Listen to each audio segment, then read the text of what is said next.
അങ്ങനെ ഗവർണറുടെ പാചകവിധി പ്രകാരം തയ്യാർ ചെയ്ത സമാധാന പായസം എല്ലാ ജില്ലകളിലും വിളമ്പി തുടങ്ങി. തിരുവനന്തപുരത്ത് രാവിലെ തന്നെ വിളമ്പി.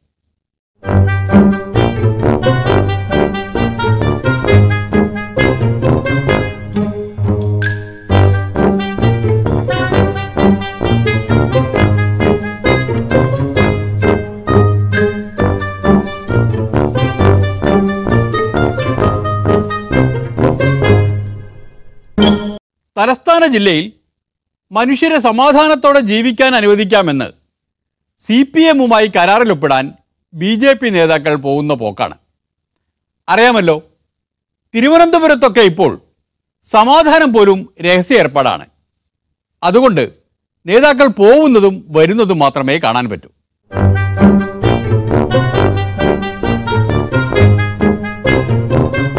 കഴിഞ്ഞ ഒരു വർഷത്തോളമായിട്ട് തിരുവനന്തപുരത്ത് നടക്കുന്ന നിരവധി അക്രമങ്ങളെ സംബന്ധിച്ചും അതോടൊപ്പം തന്നെ തിരുവനന്തപുരത്തിൻ്റെ കഴിഞ്ഞ 2 ആഴ്ചക്കാലമായി തിരുവനന്തപുരത്ത് നിലനിൽക്കുന്ന ഒരു അരക്ഷിതാവസ്ഥയെ സംബന്ധിച്ചുമൊക്കെ ഞങ്ങൾ വിശദമായിട്ട് ചർച്ച ചെയ്തു.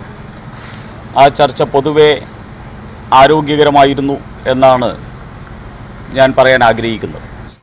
BJP-യുടെ തിരുവനന്തപുരം ജില്ലാ പ്രസിഡന്റ് S. സുരേഷാണ് നയം വ്യക്തമാക്കുന്നത്. തിരുവനന്തപുരത്ത് ചില ക്രിമിനലുകൾ രാഷ്ട്രീയക്കാരായിട്ട് മാറുന്നു, ചില രാഷ്ട്രീയക്കാർ ക്രിമിനലുകളായിട്ട് മാറുന്നു. ഇങ്ങനെയുള്ള ഒരു ദയനീയമാർന്ന സാഹചര്യവും തിരുവനന്തപുരത്ത് നിലനിൽക്കുകയാണ്. ഇത് കണ്ടറിഞ്ഞ് ഇതിനെ ക്രിമിനലുകളായിട്ട് കാണാനും രാഷ്ട്രീയക്കാരായിട്ട് കാണാനും വേണ്ടിയുള്ള പരിശ്രമം മാർക്സിസ്റ്റ് പാർട്ടിയുടെ ഭാഗത്തുനിന്നുണ്ടാകണമെന്നും ഞങ്ങൾ മാർക്സിസ്റ്റ് പാർട്ടിയുടെ നേതാക്കന്മാരുമായിട്ട് സംസാരിച്ചു.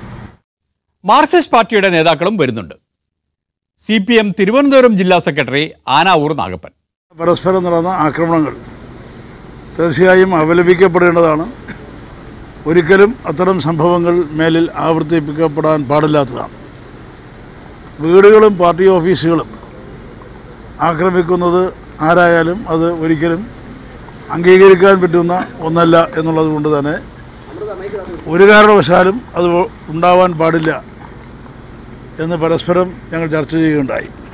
നേതാക്കന്മാരുടെ വീടുകളും പാർട്ടി ഓഫീസുകളും തുല്യ പ്രാധാന്യമുള്ള രാഷ്ട്രീയ സ്ഥാപനങ്ങളാകുമ്പോൾ അങ്ങനെ തന്നെ വേണം. തിരുവനന്തപുരത്ത് സമാധാനപരമായ അന്തരീക്ഷം നിലനിർത്തിക്കൊണ്ടുപോകാൻ രണ്ടു കൂട്ടരും വളരെ ശക്തിയായ ഇടപെടൽ നടത്തണം എന്ന് ഞങ്ങൾ തീരുമാനിച്ചു.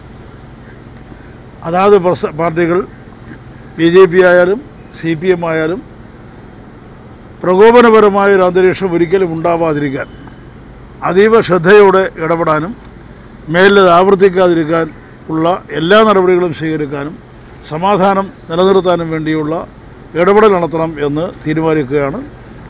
ഏതെങ്കിലും പ്രശ്നങ്ങൾ ഉണ്ടായാൽ BJP-യുടെയും അതുപോലെ CPM-ൻ്റെയും ജില്ലാ നേതൃത്വം ബന്ധപ്പെട്ട് ഉടൻ തന്നെ അതിൽ ഇടപെട്ട് പരിഹരിക്കാനും ഇതിനകം തീരുമാനിച്ചിട്ടുണ്ട്. അങ്ങനെയൊക്കെ തന്നെയാണോ എന്തോ അകത്തിരുന്ന് സംസാരിച്ചത്? ഞങ്ങളെ സംബന്ധിച്ചിടത്തോളം ഇന്ന് ഇവിടെ നടന്നിരിക്കുന്ന ഈ ചർച്ചയുടെയും അതോടൊപ്പം തന്നെ ഇന്നലെ നടന്ന ചർച്ചയുടെയും സാരാംശം, അതിൻ്റെ സന്ദേശം അത് പാർട്ടിയുടെ പ്രവർത്തകരിലേക്ക് എത്തിക്കുന്നതിന് വേണ്ടിയുള്ള പരിശ്രമം സ്വാഭാവികമായിട്ട് BJP നടത്തും. അത് പൊതുജനങ്ങളെ ആ രീതിയിലുള്ള ഒരു അന്തരീക്ഷം തിരുവനന്തപുരത്ത് സൃഷ്ടിക്കുന്നതിന് വേണ്ടിയുള്ള പരിശ്രമങ്ങളിൽ അതിലും BJP താല്പര്യത്തോടു കൂടി ചില ശ്രമങ്ങൾ നടത്തും. ആ ചർച്ച സൗഹാർദ്ദപരമായിരുന്നുവെങ്കിൽ അതിൻ്റെ ദൃശ്യങ്ങൾ ജനങ്ങളെ കാണിക്കുക എന്നതായിരുന്നു ആ സന്ദേശം ജനങ്ങളിൽ എത്തിക്കാനുള്ള ഏറ്റവും നല്ല മാർഗം. പക്ഷേ എന്തുകൊണ്ടെന്നറിഞ്ഞില്ല, അതിനുള്ള അവസരം നിഷേധിക്കപ്പെട്ടു. സമാധാന ചർച്ച നടക്കുമ്പോൾ രണ്ടുപേരും തമ്മിലിരുന്ന് ചർച്ച നടക്കുന്ന ഘട്ടത്തിൽ തീർച്ചയായും ആ പത്രലേഖയുടെ സാന്നിധ്യം ഗുണകരമാവില്ല എന്നുള്ളത് കൊണ്ടാണ്. അല്ല, ഞങ്ങളതല്ല ചോദിച്ചത്. അതിന് മുന്നോടിയായി പ്രായോഗികമായി കാര്യങ്ങൾ നടപ്പാക്കില്ലാതെ ദൃശ്യങ്ങൾ വലിയ കാര്യമില്ലല്ലോ. ദൃശ്യങ്ങൾക്ക് പ്രാധാന്യമുണ്ടല്ലോ സഖാവേ. പ്രാധാന്യമില്ല എന്ന് ഞാൻ പറഞ്ഞില്ല. രണ്ടു കൂട്ടരും ഒരുമിച്ചിരിക്കുമ്പോൾ അത് ജനങ്ങൾക്ക് അല്ലെങ്കിൽ ഇരു വിഭാഗത്തിന്റെയും പ്രവർത്തകർക്ക് നൽകുന്ന ഒരു വലിയ മെസ്സേജ് ആയിരിക്കും. അത് രണ്ടു കൂട്ടർ ഒരുപോലെയാണ്. മുഖ്യമന്ത്രിയെ കൂടെ ഇന്ന് മുഖ്യമന്ത്രിയാണോ പറഞ്ഞത് കടത്തരുതെന്ന്? ഞങ്ങളോട് ആരും ചോദിച്ചില്ല, പറഞ്ഞില്ല. ഞങ്ങളോട് ചോദിച്ചിട്ടുണ്ടോ? ഞങ്ങളാരും ചോദിച്ചില്ല. ആരും ചോദിച്ചു? നിങ്ങൾ ആരും ഞങ്ങളോട് ചോദിച്ചില്ല. നിങ്ങളോട് ആരും ഞങ്ങൾ ചോദിച്ചില്ല. ഞങ്ങളോട് ചോദിച്ചില്ല, പറഞ്ഞില്ല. ഞങ്ങൾക്കറിയില്ല, അതറിയില്ല. എന്തായാലും ഞങ്ങളോട് ആരും ചോദിച്ചില്ല, നിങ്ങളാരും ഞങ്ങളോട് പറഞ്ഞില്ല. ഞങ്ങൾക്കറിയില്ല. എന്നാൽ നിങ്ങൾക്ക് ആർക്കും ഞങ്ങളോട് ചോദിച്ചു? ഞങ്ങളെ നിങ്ങളിവിടെ നിൽക്കുന്ന കണ്ടുകൊണ്ട് നിങ്ങൾ അടുത്തേക്കല്ലേ ഞങ്ങൾ വന്നത്? തന്നല്ലോ. അല്ലെങ്കിൽ ഞങ്ങളങ്ങ് പോകുമല്ലോ. ഞങ്ങൾ നേരെ നിങ്ങൾ അടുത്തേക്ക് തന്നെ വന്നു, നടന്ന കാര്യങ്ങൾ പറഞ്ഞു. നിങ്ങളോട് എല്ലാവരോടും ഞങ്ങൾ എല്ലാ കാര്യങ്ങളിലും സഹകരിക്കുന്നവരാണ്. ഏത് കാര്യത്തിന് നിങ്ങൾ വിളിച്ചാലും എല്ലാ കാര്യങ്ങൾക്കും പത്രക്കാരോട് ഞങ്ങൾ സഹകരിക്കുന്ന കൂട്ടത്തിലാണ്. അവരോടൊന്നും അങ്ങനെ ഒരു ശത്രുത മനോഭാവമോ സ്നേഹക്കുറവോ കാണിക്കുന്നവരല്ല. അതുകൊണ്ട് നിങ്ങൾ വെറുതെ പ്രശ്നങ്ങൾ ടെസ്റ്റ് ചെയ്ത് പിന്നെ വെറുതെ ജീവനക്കാരോട് വിഷ്വൽ എടുക്കേണ്ട CPM നേതൃത്വം, ജില്ലാ നേതൃത്വം പറഞ്ഞു എന്നാണ്.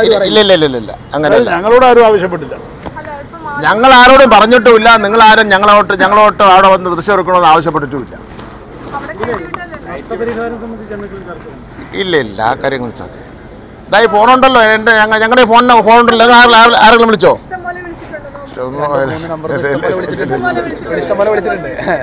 നോക്കാം.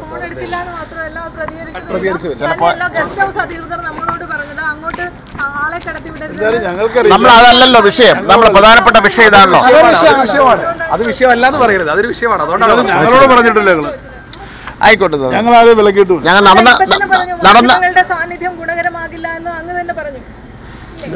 അല്ല, മാധ്യമങ്ങളെ ചർച്ച നടക്കുമ്പോൾ അത് പറഞ്ഞ ശരിയാ. ചർച്ച നടക്കുന്ന സന്ദർഭത്തിൽ ഗുണകരമാവില്ല. അല്ല, നിങ്ങൾ നേരത്തെ ആവശ്യപ്പെട്ടവരോ ഞങ്ങൾക്കറിയില്ല. അവിടെ ഇരിക്കുമ്പോൾ ആരെങ്കിലും വിഷയം എടുത്തതൊന്നും ഒരു കുഴപ്പമില്ല.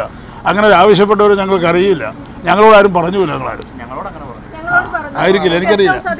എന്തായാലും നിങ്ങൾ ആരും ഞങ്ങളെ ബന്ധപ്പെട്ടിട്ടില്ല. ഞങ്ങളെ ബന്ധപ്പെട്ടില്ല. ധനേഷ് മനോരമ പിന്നെ എന്നെ വിളിച്ചിട്ടുണ്ട്. ഇതിൽ സൈലന്റ് മോഡിൽ കിടക്കുകയായിരുന്നു, ഞാൻ കണ്ടിട്ടില്ല. അല്ല, ഒരാൾ വിളിച്ചു ആണെന്ന്. അത് സൈലന്റ് മോഡിലിട്ട കേൾക്കുന്നില്ലല്ലോ നമ്മള്. കറക്റ്റ് ഇപ്പൊ കറക്റ്റ് ആയല്ലോ, ഇപ്പൊ ക്ലിയർ ആയല്ലോ കാര്യങ്ങൾ. ഓക്കെ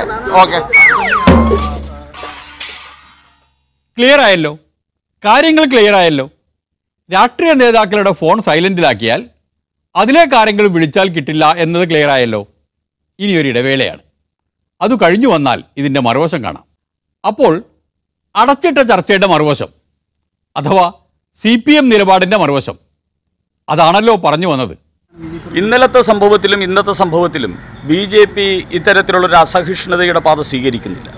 മാധ്യമങ്ങൾ ഇതൊക്കെ റിപ്പോർട്ട് ചെയ്യുകയും ഇവിടെ ഉണ്ടാകുന്ന ഈ പോസിറ്റീവായിട്ടുള്ള ഈ ക്രിയാത്മകമായിട്ടുള്ള രാഷ്ട്രീയ ആവിഷ്കാരം അത് ജനങ്ങളിലേക്ക് എത്തിക്കാൻ മാധ്യമങ്ങളിലൂടെ സാധിച്ചാൽ അത് ഇതിന് കൂടുതൽ ഗുണം ചെയ്യും എന്നുള്ള കാഴ്ചപ്പാടാണ് BJPക്കുള്ളത്. അത്തരത്തിലുള്ള ശ്രമങ്ങളെ തടയേണ്ട ആവശ്യമില്ലായിരുന്നു എന്നുള്ളതാണ് BJPയുടെ നിലപാട്. സഖാവ് ശിവൻകുട്ടിയേക്കാൾ വിവരമുണ്ട് BJPയുടെ സുരേഷിന് എന്ന് സമ്മതിക്കേണ്ടി വന്നതിൽ വിഷമമുണ്ട്. പക്ഷെ വിഷമിച്ചിട്ട് കാര്യമില്ലല്ലോ. സത്യം അതാണ്. ആ ക്രിയാത്മകമായ രാഷ്ട്രീയാവിഷ്കാരം കോട്ടയത്ത് വെച്ച് ക്യാമറയിൽ പകർത്തിയപ്പോൾ അതാണ് മനസ്സിലായത്. മറച്ചു വെക്കേണ്ട യാതൊന്നും ആ ചർച്ചയിൽ കണ്ടില്ല.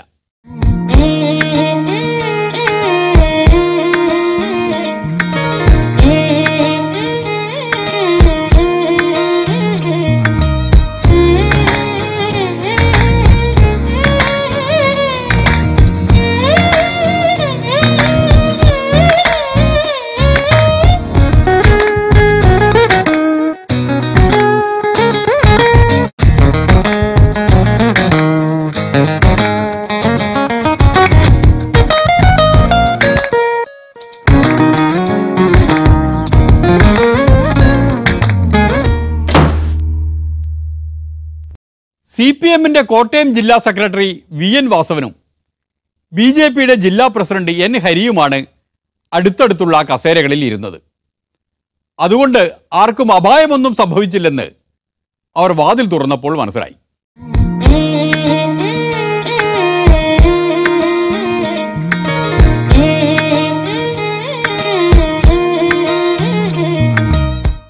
അതെ, അവർ അകത്തിരുന്നു സംസാരിച്ച കാര്യങ്ങൾ പുറത്തു വന്നു നിന്ന് ഒരുമിച്ച് തന്നെ മാധ്യമങ്ങളോട് പറഞ്ഞു. ഇന്നലെ ഞങ്ങളുടെ രണ്ട് പാർട്ടിയുടെയും സംസ്ഥാന നേതൃത്വവും ബഹുമാനപ്പെട്ട കേരളത്തിൻ്റെ മുഖ്യമന്ത്രിയും ചേർന്ന് തിരുവനന്തപുരത്ത് ഒരു ഉഭയകക്ഷി ചർച്ച നടക്കുകയുണ്ടായി. ആ ചർച്ചയുടെ തീരുമാനപ്രകാരം കണ്ണൂരിലും കോട്ടയത്തും ഈ ഉഭയകക്ഷി ചർച്ച നടക്കണം എന്ന് തീരുമാനിച്ചിരുന്നു. ഞങ്ങളുടെ 2 പാർട്ടികളുടെയും സംസ്ഥാന നേതൃത്വം ഈ സന്ദേശം ഞങ്ങൾക്ക് കൈമാറിയിരുന്നു. അതിൻ്റെ അടിസ്ഥാനത്തിൽ ഇവിടെ BJPയുടെയും CPIMൻ്റെയും ജില്ലാ നേതൃത്വം സംയുക്തമായി യോഗം ചേർന്നു. ഈ ജില്ലയിൽ ചില അനിഷ്ട സംഭവങ്ങൾ കഴിഞ്ഞ ദിവസം ഉണ്ടായി. പാർട്ടി ഓഫീസുകൾക്ക് നേരെയുള്ള ആക്രമണം ഉണ്ടായിട്ടുണ്ട്, വീടുകൾക്ക് നേരെയുള്ള ആക്രമണം ഉണ്ടായിട്ടുണ്ട്, കൊടിമരങ്ങൾ പറിച്ച സംഭവം ഉണ്ടായിട്ടുണ്ട്, അതുപോലെ തന്നെ ചില ബോർഡുകൾ നശിപ്പിച്ച സംഭവം ഉണ്ടായിട്ടുണ്ട്. അത്തരം സംഭവങ്ങളെല്ലാം ഇതുവരെ ഉണ്ടായത് ഞങ്ങൾ പരസ്പരം ചർച്ച ചെയ്തു. ചർച്ച ചെയ്തതിൽ ശരിയും തെറ്റും ഞങ്ങൾ വേർതിരിച്ചു. അതിൽ തെറ്റ് എവിടെ ഉണ്ടായാലും ഭാവിയിൽ അത് തിരുത്തപ്പെടണം. സമാധാന അന്തരീക്ഷം ഈ ജില്ലയിൽ പൂർണ്ണമായി നിലനിർത്താൻ ഇരു പാർട്ടികളും ബാധ്യസ്ഥരാണ്.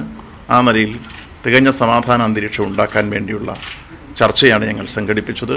തുറന്ന മനസ്സോടുകൂടിയായിരുന്നു ആ ചർച്ച.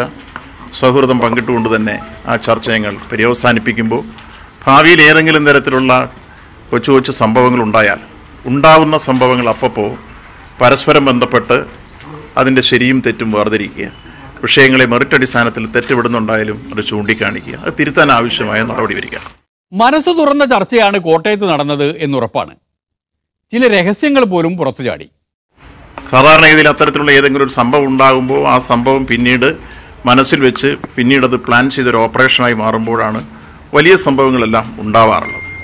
അത്തരത്തിലുള്ള സാഹചര്യങ്ങൾ ഭാവിയിൽ ഉണ്ടാവാതിരിക്കാൻ സഹായിക്കുന്ന തരത്തിൽ അത്തരം ചെറിയ സംഭവങ്ങൾ പോലും ഉണ്ടാകുമ്പോൾ പരസ്പരം ബന്ധപ്പെടാം എന്ന കാര്യം ഞങ്ങൾ അന്യോന്യം സംസാരിക്കുകയുണ്ടായി. ആ നിലയിൽ കോട്ടയം ജില്ലയിൽ ഇതുവരെ ഉണ്ടായിട്ടുള്ള എല്ലാ പ്രശ്നങ്ങളെ സംബന്ധിച്ചും ചർച്ച ചെയ്ത് ഞങ്ങൾ ആ വിഷയങ്ങളെല്ലാം ഇപ്പോൾ പരിഹരിച്ച് സമാധാന അന്തരീക്ഷം നിലനിർത്താനുള്ള ഏറ്റവും പുതിയ തീരുമാനങ്ങൾ എടുത്തുകൊണ്ടാണ് ഞങ്ങൾ തികഞ്ഞ സൗഹൃദത്തോടുകൂടി യോഗം പര്യവസാനിച്ചത്. സഖാവ് വാസവൻ പറഞ്ഞതിനോടൊന്നും ശ്രീമാൻ ഹരിക്ക് എതിർപ്പില്ല. അപ്പോൾ ഇവിടെ സൂചിപ്പിച്ചതുപോലെ നിലവിൽ ഉള്ള സാഹചര്യത്തിൽ നിന്നുകൊണ്ടാണ് ചർച്ച ചെയ്തിട്ടുള്ളത്. പ്രശ്നങ്ങൾ മുന്നോട്ടുണ്ടാവാതിരിക്കാനും സമാധാനാന്തരീക്ഷം ജനങ്ങൾക്ക് എല്ലാവരും ആഗ്രഹിക്കുന്നത് പോലെ തന്നെ താഴേക്കിടയിലേക്ക് ഇപ്പോൾ 2 കൂട്ടരും പറഞ്ഞതനുസരിച്ച് ജില്ലാ നേതൃത്വം ഈ കാര്യം പറയുമ്പോൾ എത്രത്തോളം താഴേക്ക് എത്തിച്ച് പരമാവധി താഴേക്ക് എത്രത്തോളം എത്തിച്ച് ഈ കാര്യങ്ങൾ ഇവിടെ ഒരു സമാധാനാന്തരീക്ഷം കൊണ്ടുവരാൻ പറ്റും എന്നുള്ള കാര്യത്തിലാണ് കൂടുതലായിട്ട് ചർച്ച ചെയ്തിട്ടുള്ളത്. സ്വാഭാവികമായും ചില ചോദ്യങ്ങൾ ഉയർന്നു വന്നു. പ്രകോപനപരമായ മുദ്രാവാക്യമൊക്കെ ഉണ്ടാവില്ല, ഇനി അത് ഉൾപ്പെടെ ഉണ്ടാവില്ല എന്നാണ്.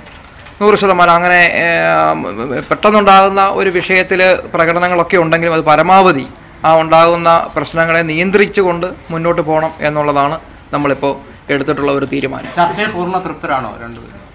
ചർച്ച എന്ന് പറയുന്നത് ഇവിടെ ഇപ്പോൾ സൂചിപ്പിച്ചതുപോലെ നമ്മൾ മുന്നോട്ടുള്ള കാര്യങ്ങളിലാണ് കൂടുതലായി പോസിറ്റീവായി തന്നെയാണ്. പോസിറ്റീവ് പൂർണ്ണമായും അത് നല്ല രീതിയിൽ നല്ല അന്തരീക്ഷത്തിൽ അത് മുന്നോട്ട് പോകും എന്നുള്ളതാണ് നമ്മുടെ പ്രതീക്ഷ. കോട്ടയത്ത് ഇനിയൊരു സർവകക്ഷി യോഗത്തിന്റെ ആവശ്യമില്ല എന്നാണ് പൊളിമിക്സിന് മനസ്സിലായത്.